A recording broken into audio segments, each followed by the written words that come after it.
Simulan natin ang kwento ng jail guard na si Sam sa bilangguan ng bayan ng Kingston, kung saan ay abala ang mga lalaking preso sa pag-eehersisyo. Nasa loob man ng kulungan ay di pa rin nawawala ang ilegal na kalakalan. Makalipas ang ilang sandali, tumunog ang alarma na nagsilbing hudyat sa lahat ng preso na bumalik sa kani-kanilang selda. Isang lider ng gang ang nanatili sa labas ng selda at blinekmail ang bagitong jail guard na si Sam. Inutusan niya si Sam na magpasok ng ilegal na item. Nang hindi tumalima si Sam ay nagbanta ito na isisiwalat niya ang pagpuslit ni Sam ng malaking halaga at droga sa isang inmate noon.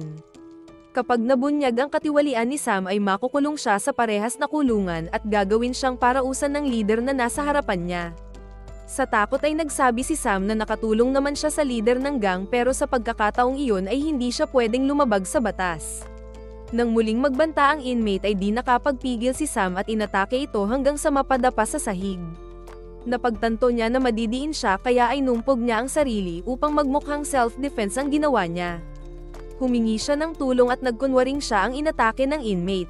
Nagkamali siya ng diskarte dahil may natitira pang lakas ito na binugbog siya ng tuluyan. Ilang saglit pa ay nagdatingan na ang mga kasama niya na pinigilan ang inmate upang hindi siya tuluyang maging kwento. Dinala si Sam sa klinik. Sa laki ng pinsala sa ulo ay kinailangang tahiin ng doktor ang sugat niya sa noo. Nang tanungin si Sam ni Captain Moore at iba pang jail guard kung ano ang nangyari ay nagsinungaling siya. Sinabi niya na matagal na siyang sinasabihan ng kung ano-anong masasakit na salita ng inmate. Inutusan niya itong bumalik sa selda ngunit nagmatigas ito. Lumapit ang preso sa kanya kaya tinulak niya ito papasok ng selda. Tapos ay nanlaban ito at tinadbat siya. Upang may pagtanggol ang kanyang sarili ay kinuha niya ang dalang batuta at pinalo ang inmate ng ilang beses. Gayunpaman, nahila siya nito sa semento kaya humingi na siya ng tulong sa mga kasama. Nagsabi si Captain Moore na ang una niyang pagkakamali ay pinayagan niyang makalapit sa kanya ang inmate at hindi siya agad tumawag ng backup. Napag-alaman nila na ang nakalaban ni Sam ay leader ng isang gang. Para masiguro ang kaligtasan ni Sam mula sa mga gangster na nakapiit ay napagdesisyonan nilang ilipat siya sa watchtower. Nagsabi pa ang isang opisyal na ang paglipat ni Sam sa watchtower ay hindi isang parusa kundi para sa proteksyon niya. Makalipas ang ilang araw, makikita si Sam na nagmamanman sa taas ng watchtower habang nagpapahangin at nag-eehersisyo ang mga preso sa ibaba. Maya-maya lang ay napansin niya ang kaina-hinalang kilos ng mga bilanggo. Kasabay ng paggamit niya ng telescope ay unti-unti nang nagsisimulang sumiklab ang malaking riot. Agad niyang pinindot ang emergency alarm. Habang tumutunog ang alarma ay nagrarambulan na ang mga preso. Armado ng tear gas, mabilis na rumesponde ang mga jail guard na nakapwesto sa itaas. Habang nagpapatuloy ang gulo ay pinakawalan nila ang tear gas na tumama sa ilang preso. Nang hindi pa rin tumigil ang riot ay nagpaputok sila ng warning shots, dahilan para dumapa sa lupa ang mga inmate. Pero sa gitna nito, may dalawang magkakampi ang hindi nilubayan ang isang preso. Nag-order ng shoot to kill ang opisyal kaya pinutokan ni Sam ang tatlo. Sa kasamaang palad, imbis na tamaan ng dalawang salarin ay biktima ang tinamaan niya. Makalipas ang ilang sandali ay pumasok sa bakuran ng mga gwardya na naka-full battle gear at isa-isang tinali ang mga inmate. Samantala, napagtanto ni Sam ang pagkakamali niya habang nakaposisyon siya sa itaas. Nag-usap ang mga opisyal ng bilangguan tungkol sa mga kapalpakan ni Sam sa trabaho bilang jail guard.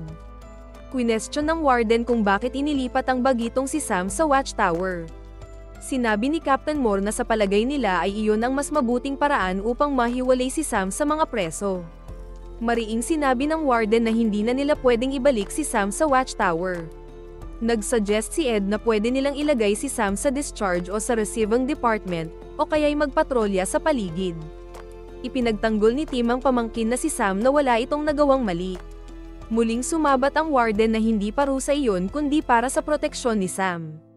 Mapapatay si Sam kapag nagkaroon ng tsansa ang mga inmate, dagdag pa ng warden. Nagmungkahi ang warden na ilipat si Sam sa kulungan ng mga babae. Natawa lang si Captain Moore at Ed na nagsabing pag-aagawan lang si Sam ng mga babaeng inmate at panibagong problema ang kakaharapin nito kapag inilipat. Napikon ang warden na nagsabing kung hindi nila mapagkakatiwalaan si Sam ay kailangan na nitong magbago ng career. Dalawa lang ang pagpipilian ni Sam, ilipat sa kulungan ng mga babae o tanggalin siya sa serbisyo. Sa huli ay pumayag ang kapitan na ilipat si Sam sa kulungan ng mga babae. Sunod na pinag-usapan nila ay ang nangyaring riot. Nagtanong ang warden kung ano ang nangyari sa pinapatupad nilang pagbubukod ng mga gangster. Sinabi ni Captain Moore na ginawa nila ang dapat nilang gawin ngunit sadyang mahirap pasunurin ang mga bilanggong kriminal. Walang maisip ang warden na paraan upang magtanda ang mga preso kaya nagsabi siya na i-lockdown nila ang mga ito sa kani-kanilang selda. Nagalit ang mga bilanggo nang tumunog ang alarma hudyat na mananatili lang sila sa loob ng selda at bawal silang magpahangin sa labas. Magwala man sila ay wala silang magagawa dahil iyon ay parusa sa ginawa nilang kaguluhan. Lumipat ang eksena kay Sam na nakadestino na sa kulungan ng mga babae.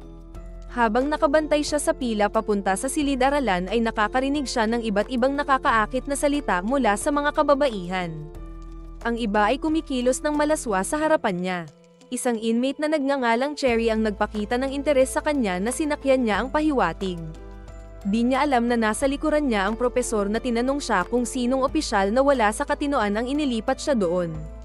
Ipinaliwanag ni Sam na ito'y para sa kanyang kaligtasan matapos ang isang insidente sa kulungan ng mga lalaki. Binalaan siya ng propesor na hindi siya ligtas doon dahil walang pinagkaiba ang mga babaeng inmate sa mga lalaki. Tiyak na susubukan din siyang gamitin ng mga babaeng inmate doon. Pinagsabihan pa siya na wag siyang makikipag-eye contact sa mga inmate. Habang nagtuturo ang propesor tungkol sa ebolusyon ng tao ay gumamit si Cherry ng salamin upang lihim na masilayan si Sam na nakatayo sa likuran. Sa break room, pinag-usapan ng mga jail guard ang pagkakaiba ng kulungan ng mga lalaki sa maximum security at ng kulungan ng mga babae. Nagbiro si Sam na parang bakasyon lang ang araw na iyon kumpara sa kulungan ng mga lalaki na inihalin tulad niya sa mapanganib na gubat. Binalaan siya ng ibang jail guard na hintayin na lamang niya kung ano ang mangyayari. Binigyan nila ng leksyon si Sam tungkol sa mga insidente bago matulog ang mga inmate. May inmate na umiiyak at nagdadrama, may nagkukwento ng malungkot tungkol sa buhay nila, may sadyang nagpapasilip kapag nagbibihis tapos ay magrereklamo sa supervisor. Di rin maiwasan na may mga kasamahan silang nakakarelasyon ang mga inmate.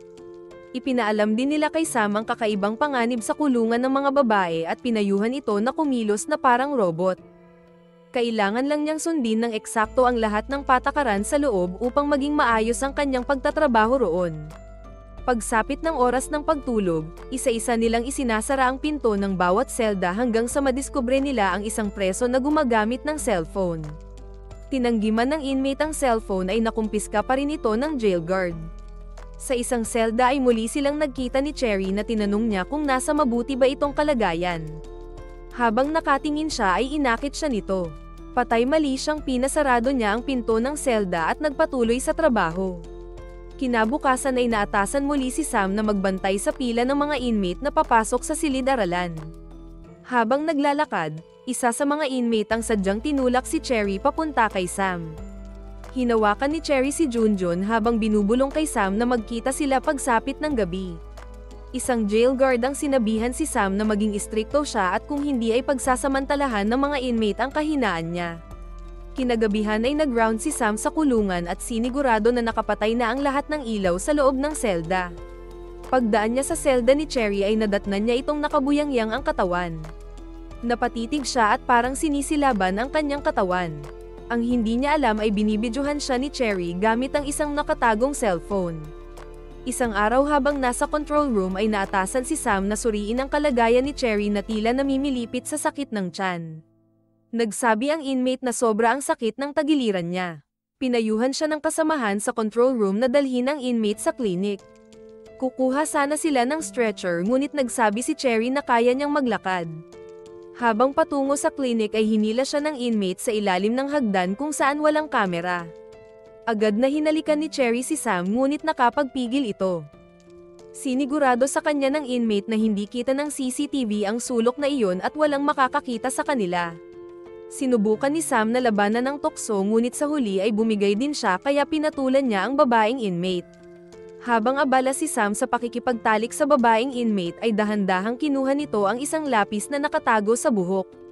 Pagkatapos ay paulit-ulit na tinusok ito sa leeg ng bagitong jail guard. Hindi niya tinigilan si Sam hanggang sa malagutan ng hininga, para pagtakpan ang ginawang krimen. Sumigaw si Cherry at humingi ng tulong habang gumagapang palabas ng hagdanan. Pinalalabas niya na pinagsamantalahan siya ni Sam kaya nagawa niyang ipagtanggol ang sarili na nauwi sa pagpatay. Ang kawalan ng karanasan at inosenteng ugali ni Sam ang nagdala sa kanya sa kapahamakan. Madali siyang nabiktima ng babaeng inmate na bihasa sa panlilinlang at sanay sa karahasan. Sa mga sumunod na oras ay pinag-usapan ng mga kawani ng kulungan ang nangyaring insidente. Ipinaalam ng investigador sa propesor na walang umiiral na Miranda rights sa loob ng kulungan kumpara sa labas. Ang tiwala sa pagitan ng jail guard at inmate ay manipis at mapanganib, at sa kaso ni Sam, iyon ay ginamit laban sa kanya hanggang sa kamatayan. Walang makitang dahilan ng investigador upang ipagtanggol ang ginawang krimen ni Cherry dahil walang punit o sugat sa maselang bahagi ng katawan nito. Walang bakas na nanlaban siya dahil walang gasgas sa mukha o braso ni Sam at wala ring sugat sa katawan ni Cherry patunay na dumipensa siya. Ang tanging sugat lang na nakita kay Cherry ay ang gasgas sa kamay mula sa kanyang sariling pag-atake. Samantalang si Sam ay nagtamo ng 30 saksak ng lapis sa leeg, malinaw na tanda ng matinding galit.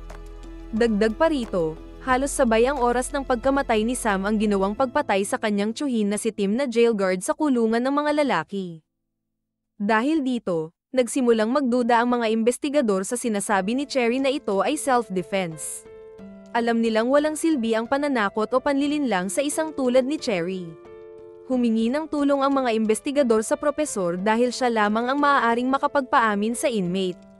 Kung nais talaga nilang malaman ang katotohanan, kailangan niya itong makausap ng direkta. Itanong ang mga bagay na hindi nagtutugma at higit sa lahat, kausapin siya ng may habag. Isang estratehiya na bihira sa loob ng kulungan. Ngunit marahil ay iyon na lamang ang kanilang natitirang sandata. Kung tunay bang nagkasala si Sam o biktima lamang siya ng isang mahusay na planong setup ay nananatiling palaisipan. Nakipagkita ang propesor kay Cherry at nagsabing pinapunta siya doon upang alamin ang katotohanan. Nagsabi ang babaeng inmate na nasabi na niya ang lahat sa mga investigador. Nakiusap ang propesor na sabihin niya ang totoo upang malinis ang pangalan ni Sam at makuha ng pamilya niya ang nararapat na benepisyo at kompensasyon. Direktang tinanong ng propesor si Cherry kung totoo bang pinagsamantalahan siya ni Sam. Nagmatigas si Cherry at ipinahayag sa propesor na totoo ang krimeng ginawa ni Sam.